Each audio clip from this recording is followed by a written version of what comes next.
गेल्या 10 वर्षापासून मोदी साहेब ओरडतायत का मला काँग्रेस मुक्त भारत करायचा आहे. करा ना बाबा, आम्ही कुठे तुम्हाला नाही म्हटलो.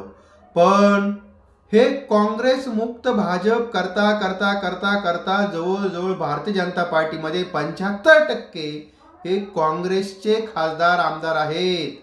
जर ह्या लोकांनी ठरवलं ना का एकाच वेळेस भाजपमधून बाहेर पडायचं, तर भाजप मुक्त भारत व्हायला क्षणाचाही वेळ लागणार नाही. 2 मिनिटामध्ये भाजप मुक्त भारत होईल. तेव्हा मोदी साहेब जे तुम्ही म्हणताय ना काँग्रेस मुक्त भारत, काँग्रेस मुक्त भारत, अहो सगळी काँग्रेस युक्त बीजेपी झाली आहे तुमच्याकडं. आणि जे तुम्ही म्हणतात ना काँग्रेसने भ्रष्टाचार केला, भ्रष्टाचारी नेते, हे सगळे भ्रष्टाचारी तुमच्या बरोबर आलेत. तेव्हा मोदी गॅरंटी म्हणजे भ्रष्टाचाराची गॅरंटी, मोदी गॅरंटी म्हणजे गरिबाला लुटण्याची गॅरंटी.